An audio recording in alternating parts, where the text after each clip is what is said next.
Hello दोस्तों, हम एक बार फिर उपस्थित हुए हैं अपने ज्ञान विज्ञान चैनल में नया वीडियो लेकर के। करवा चौथ पर करवे कितने लें, करवों में क्या भरना शुभ होता है, अकेले करवा कैसे फेरें, सास ननद दूर हो तो करवा किसको दें, सीके ना मिलें तो क्या करें। तो इसके बारे में आइए जानते हैं। प्रश्न उठते हैं जैसे करवा कितने लेने चाहिए, करवे में क्या भरना चाहिए, क्या भरना शुभ होता है, सास ननद दूर हो तो किसे करवा देना चाहिए।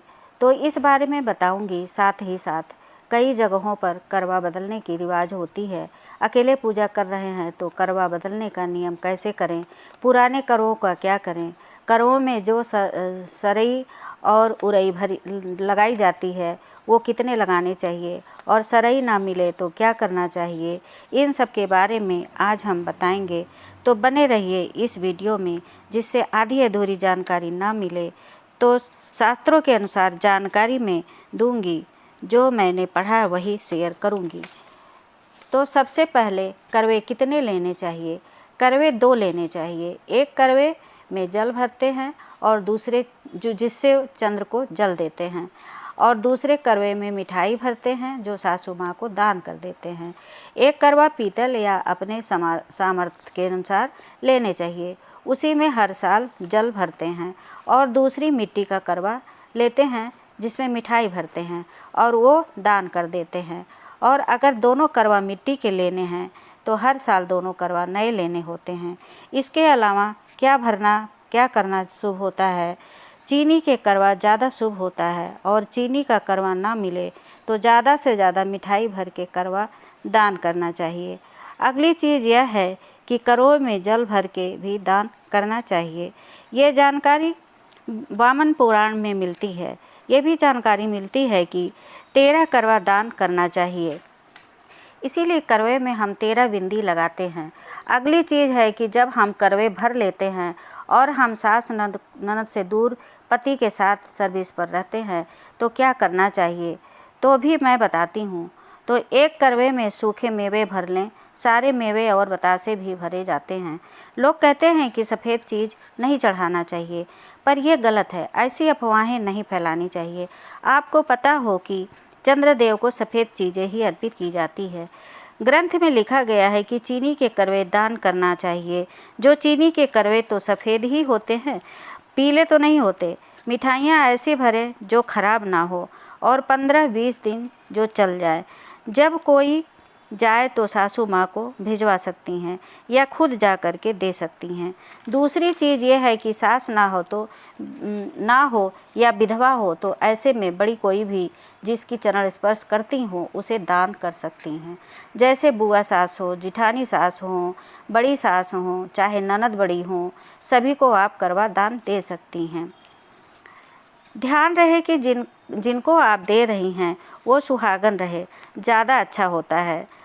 वर्णन में यह भी मिलता है कि करवा सुहागन को ही देना चाहिए। क्या देना है, क्या लेना है, ये नहीं लिखा है।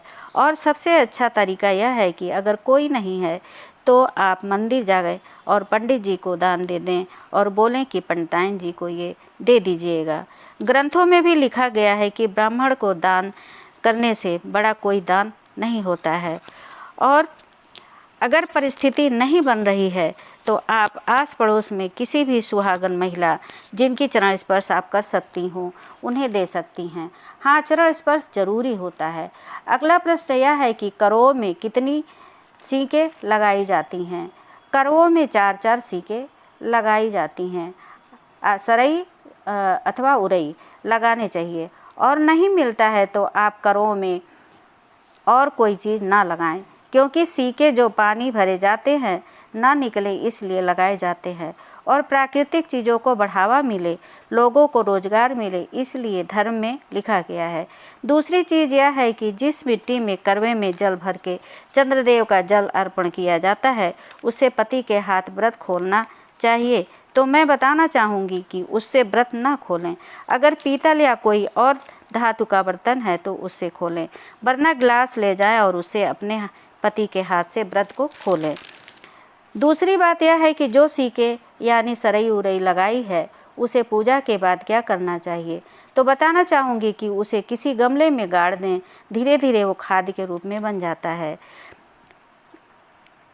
या विसर्जित कर सकते हैं। अब बात आती है कि करवे कैसे फेरे जाते हैं। जो लोग अकेले पूजा कर रहे होते हैं, करवे कैसे फेरे, तो 80% महिलाएं बाहर रहती हैं, उनके सामने समस्याएं होती हैं, तो घबराने की बात नहीं है। अकेले पूजा करना कोई गुनाह नहीं है। कोई नहीं मिल रहा है तो करवा फेरना है तो क्या करना चाहिए? आपको मिठाई वाला करवा उठाना है और फोटो में जो करवा माता का फोटो है उस पे स्पर्श करना है और रख देना है, और 7 बार या 5 बार छुआ करके रख देना है, स्पर्श करके रख देना है और बोलना है, माँ करवा दो करवा लो, माँ करवा दो करवा लो। करवा बदलने की रीति करनी है। कुल मिला के कहना चाहती हूँ कि जो करवा आप बदलती हैं वो तो सासू माँ के पास चला जाता है, तो ऐसे में कोई बात नहीं है कि करवा बदलने से करवा माता आशीर्वाद मिलता है। सुहाग लेने की विधि से भी सुहाग लेना होता है। गौरी माता से सुहाग जरूर लेना चाहिए। बहुत से प्रश्न होते हैं कि पुराने करवों का क्या करें, तो बताना चाहूँगी कि वो करवा गमलों के रूप में प्रयोग करें या घर में सजावट के रूप में प्रयोग कर सकती हैं, और जब खराब हो जाए तो विसर्जित कर सकती हैं। दूसरी बात कहना चाहूँगी कि अपने बड़े बुजुर्गों की सलाह माननी चाहिए, उनके बताए अनुसार करना चाहिए। आजकल यूट्यूब पर बहुत ही अफवाहें फैल रही हैं।